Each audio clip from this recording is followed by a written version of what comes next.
और रानी राखी के साथ अपने घर जाती है, जहां वो खुशी खुशी अपने घर वालों से कहती है, माँ जी, पापा जी, काजल, करिश्मा, देखो मैं आप सबके लिए सर्दियों के कपड़े लेकर आई हूँ। बहू, इतने सारे सर्दियों के कपड़े, वो भी हम सबके लिए? ये तो बड़े महंगे लग रहे हैं। आखिर तू ये सब कैसे लेकर आई? अरे बाबा, कितनी ज्यादा ठंड हो रही है। इस ठंड में कोई कैसे ही बाहर निकल सकता है। हाँ यार, मैं घर से निकल चुकी हूँ, कॉलेज ही आ रही हूँ, 10 मिनट में पहुँच जाऊंगी। अपनी दोस्त से बात करके राखी सीधा कॉलेज जाती है, जहां वो क्लास के बाहर खड़ी होकर अपनी दोस्त रानी से मिलती है और उसे 50,000 रुपए देती है। यार, तूने आज ये पैसे देकर मेरी बहुत बड़ी मदद करी है।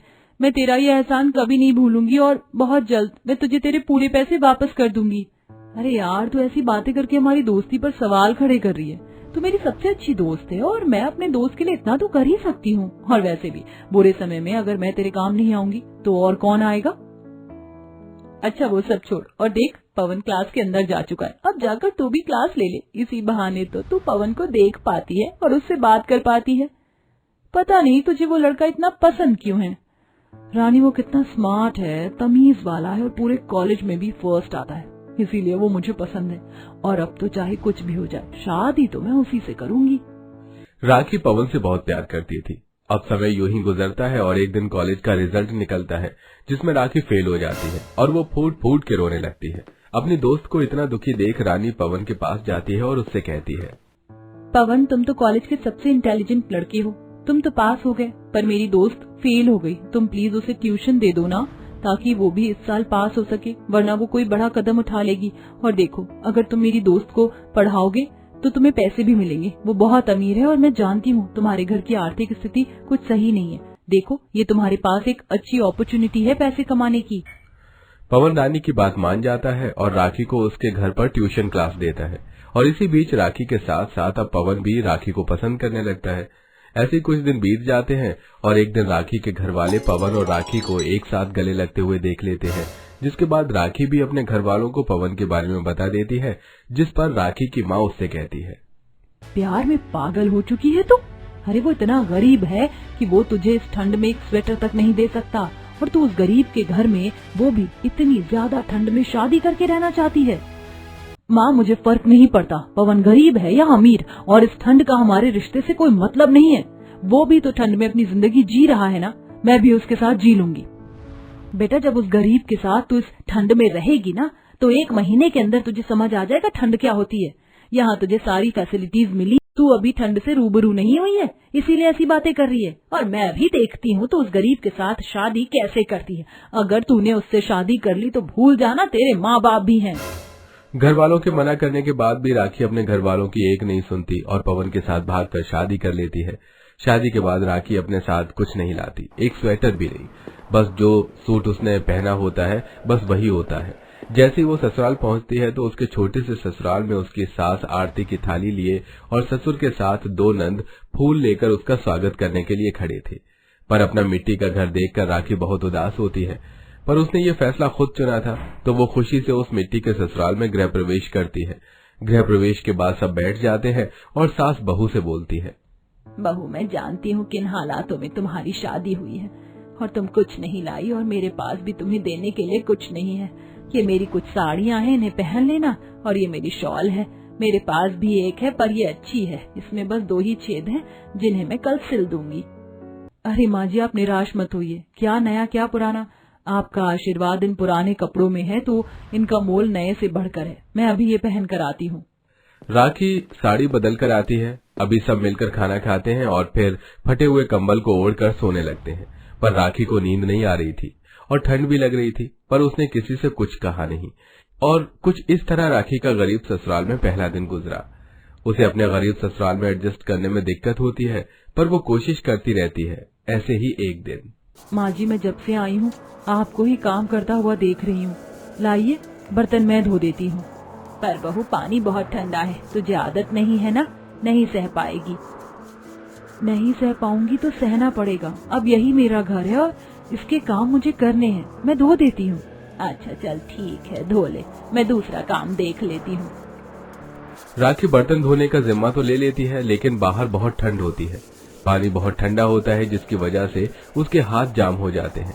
तभी नंद आती है और उसकी मदद करती है। थैंक यू मदद करने के लिए। भाभी आप कितनी अच्छी हो, हम आपकी हमेशा मदद करेंगे।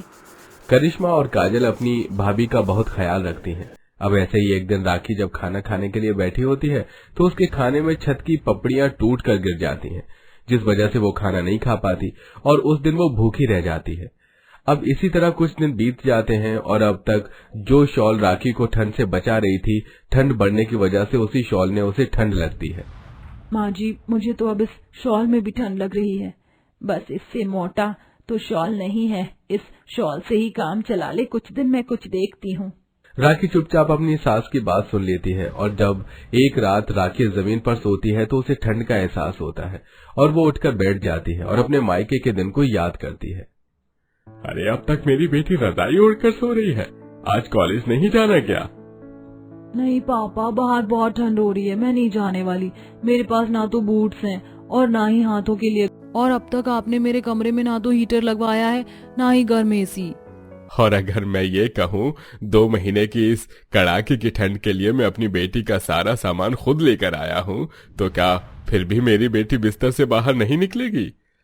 अपने पिता की बात सुनकर राखी रजाई से बाहर आती है और जल्दी से अपने पिता के लाए स्वेटर ग्लव्स पहनकर कॉलेज जाने के लिए तैयार हो जाती है। राखी ये सब कुछ सोच ही रही होती है कि तभी पवन एक फटा चद्दर लेकर राखी को उड़ाता है और उससे कहता है, मेरी वजह से तुम्हें गरीबी के साथ साथ इस ठंड को भी सहना पड़ रहा है। मैं कल ही माँ से बोलूंगा कि वो पेटी में से ठंड के कुछ और कपड़े निकाल ले और खराब कपड़ों से बिछौना बना ले। पवन का प्यार देखकर राखी की आंखें नम हो जाती हैं। अब अगली सुबह जब आशा को पता चलता है कि राखी से ठंड बर्दाश्त नहीं हो रही तो वो एक पुराना पेटी खोलती है और उसमें से पुराने सर्दियों के कपड़े निकालती है, जिसे देख राखी अपनी सास से कहती है, माँ जी ये सारे कपड़े तो बहुत पुराने और छोटे हो गए हैं और इनमें धूल भी जमी हुई है और कुछ तो फटे हुए हैं। पवन जी चलिए सर्दियों के कुछ नए कपड़े ले आते हैं। नहीं राखी, हमें इन्हीं कपड़ों से इस साल की सर्दी गुजारनी होगी। तुम तो जानती हो मैं सिर्फ 10,000 रुपए कमाता हूँ और अगर इस सर्दियों के कपड़े लेने के लिए गए तो 5,000 में कुछ स्वेटर आएंगे। महंगाई बहुत बढ़ गई है। अब तुम ही बताओ 5,000 से क्या घर चल पाएगा? और मुझे अपनी दोनों बहनों की शादी भी तो करनी है और पापा की दवाई भी तो इन्हीं पैसों से आनी है। बहू तू फिक्र मत कर, ये कपड़े अब भी ठीक है। तेरी सास इन सभी कपड़ों को सिल देगी तो ये बिल्कुल नए जैसे हो जाएंगे। हाँ भाभी, पापा बिल्कुल सही कह रहे हैं। हम पिछले 5 साल से यही कपड़े पहन रहे हैं और ये कपड़े बहुत मोटे हैं। इन कपड़ों को पहनने से जरा भी ठंड नहीं लगती। अपने ससुराल वालों की ऐसी बातें सुनकर राखी चुप हो जाती है और अब इसी तरह कुछ दिन बीत जाते हैं और एक दिन परेशान राखी अकेले ही घर से बाहर मार्केट में जाती है, जहां एक गाड़ी अचानक से उसके सामने आ जाती है और उसमें से उसकी दोस्त रानी निकलती है, जो उसे गले लगाकर उससे कहती है, फाइनली यार तुम मिल गई। तुझे पता है मैं कब से तुझे ढूंढ रही हूँ। मैं तेरे घर भी गई थी, फिर मुझे पता चला कि तू अब वहाँ नहीं रहती और तूने घर वालों के खिलाफ जाकर पवन से शादी कर ली। बड़ी मुश्किल से मुझे पवन का एड्रेस मिला और मैं तो तेरे ही घर आ रही थी और देख मुझे तू मार्केट में मिल गई। रानी तुझसे मिलकर मुझे बहुत अच्छा लग रहा है। और तू ठीक तो है ना?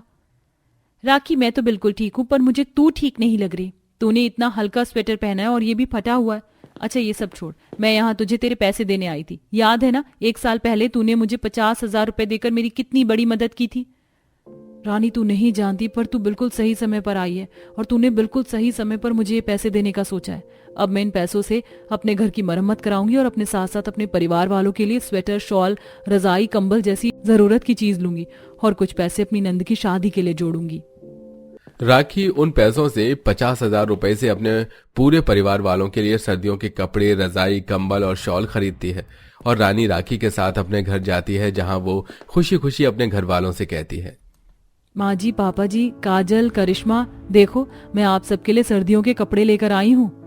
बहू इतने सारे सर्दियों के कपड़े, वो भी हम सबके लिए? ये तो बड़े महंगे लग रहे हैं। आखिर तू ये सब कैसे लेकर आई? और तेरे साथ ये कौन है? कहीं इन कपड़ों के पैसे इन्होंने तो नहीं आंटी जी, मैंने इन कपड़ों में 1 रुपए नहीं दिए। ये सब कुछ राखी ने अपने पैसों से खरीदे हैं। 1 साल पहले राखी ने मुझे 50,000 रुपए उधार दिए थे। बस मैंने राखी को वही पैसे वापस किए हैं और राखी ने उन्हीं पैसों से आप सबके लिए ये सामान खरीदा है। बहू तुमने अपने पैसों से हम सबके लिए इतने महंगे कपड़े ले लिए। पापा जी, ये घर मेरा भी तो है और आप सब मेरे अपने हैं। आप लोगों के अलावा मेरा है ही कौन?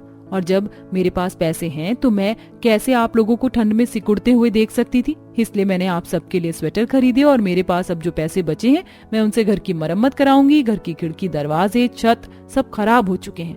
रात में हवा घर के अंदर आती है और जिस वजह से माँ जी के घुटनों का दर्द चालू हो गया है और आपको भी बार बार जुकाम हो जाता है।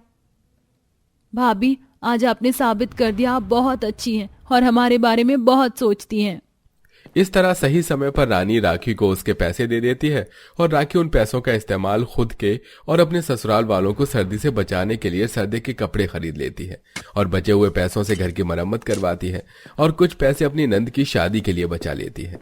आशा है कहानी आपको अच्छी लगी होगी। वैसे आप में से किस किस के शहर और गांव में सर्दियों ने दस्तक दे दी है? कमेंट में अपने शहर, गांव, जिला का नाम लिखना बिल्कुल मत भूलिए।